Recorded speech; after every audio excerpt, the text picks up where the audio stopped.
All right, so today we're taking a deep dive into Gwalior. Okay. It's in Madhya Pradesh in central India, hmm and it's known for its incredible history and culture, hmm forts and palaces and music, Yeah. and just tons of really, really interesting things. Yeah, it's a fascinating So place. we've got a lot of great material to work with here, Right. and our mission is basically to bring you guys like the best insights from all this stuff, right? Absolutely, like give you a shortcut to understanding what makes Gwalior so special. Yeah, exactly. So hmm like, if you only had like, 30 minutes to learn about Gwalior, this is what you need to know. Exactly. So, I guess like one of the first things that jumps out at me when I look at like, the history of Gwalior Okay. is this place called the Gwalior Fort. Oh, Have yeah. you heard of that? Of course, the Gibraltar of India. Yeah, the Gibraltar of India. What a name, right? It's an incredible structure. Just that nickname alone tells you like how important this place is. Exactly. It really dominates the landscape, and it's been central to Gwalior's history for centuries. So like what should we know about this fort? Like what makes it so special? Well, first of all, it's huge. I mean, you can't miss it.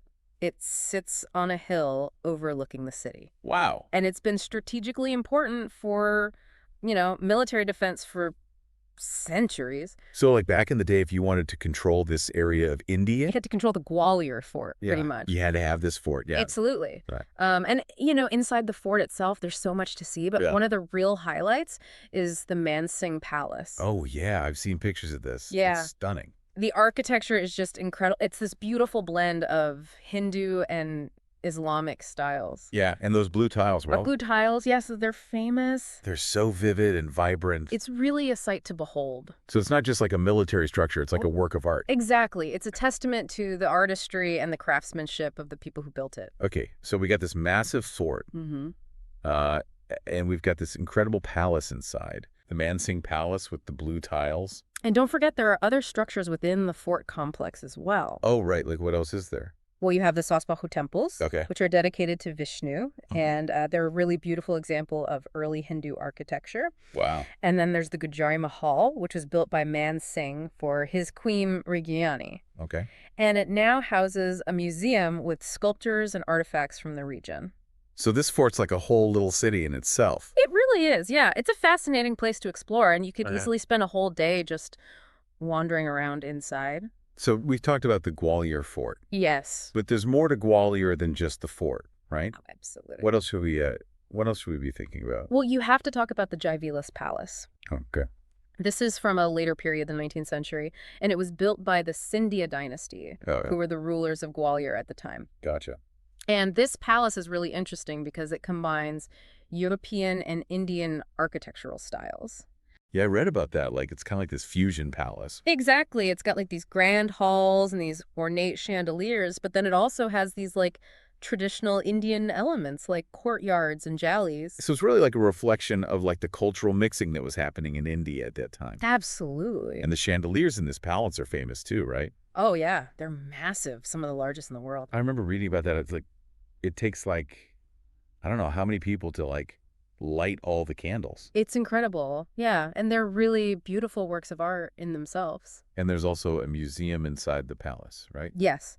There's a museum that houses like a collection of like historical artifacts and weaponry and artwork from the Scindia dynasty. So like if you want to learn about the history of this dynasty, This is the place to go. this is the place to go, okay? Yeah.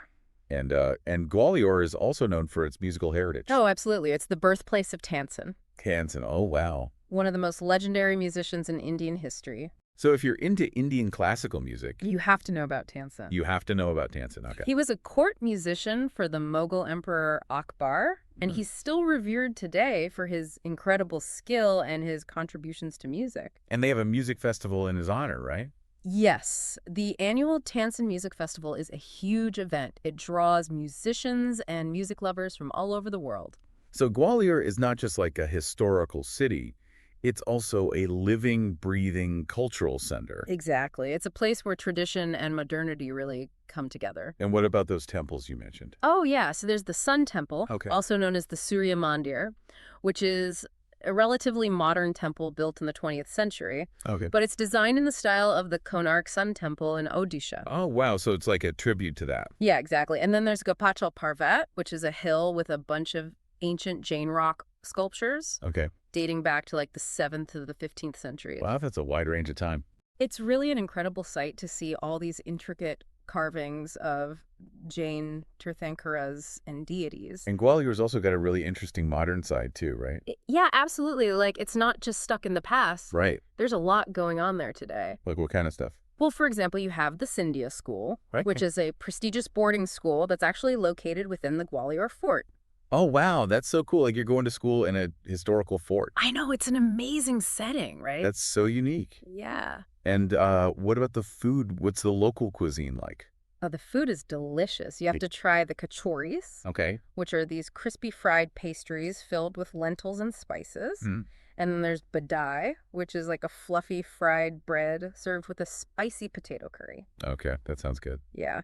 And then, of course, poha, which is a popular breakfast dish made with flattened rice and peanuts. Yep. And then for dessert in the winter, you have to try gajak. What is that? It's a sweet made with sesame seeds and jaggery. It's really delicious. And Gwalior is also pretty easy to get to, right? Yeah, it's well connected by road and rail. It's actually on the main Delhi to Mumbai train line. Oh, wow. So it's easy to get to if you're traveling around India. Exactly. And it also has its own airport. Okay, cool. So yeah, it's a very accessible city. So it sounds like Gwalior has a lot to offer. It really does. It's a place where you can experience India's rich history, its vibrant culture, its stunning architecture, its delicious food. It's like the whole package. It really is. Yeah, it's a gem of a city. So as we wrap up here, I guess like what's the main takeaway for our listeners? Like what should they be thinking about? I think the main takeaway is that Gwalior is a place where you can really see the layers of Indian history and culture come together. You have these ancient forts and palaces and temples. Right. And then you have this thriving modern city with its own unique traditions and cuisine. Yeah, it's like a microcosm of India in a way. I think so. Yeah, it's a place that really captures the essence of what India is all about. And it makes you wonder, right? Like with all this history. Yeah. Like what other stories are hidden in Gwalior? Oh, absolutely. Like what are those ancient stones whispering to us, you know? I know. It makes you want to go there and just like explore every nook and cranny and just see what you can discover. And what about the rest of Madhya Pradesh, right? Like if Gwalior is just one city in this state, what other amazing places are out there just waiting to be discovered? I think that's the beauty of a place like India. There's always something new to explore. Always more to learn. Absolutely. Well, on that note, I think we'll wrap up this deep dive into Gwalior. Okay. Thanks for listening, everyone, and we'll see you next time. See you later. Bye.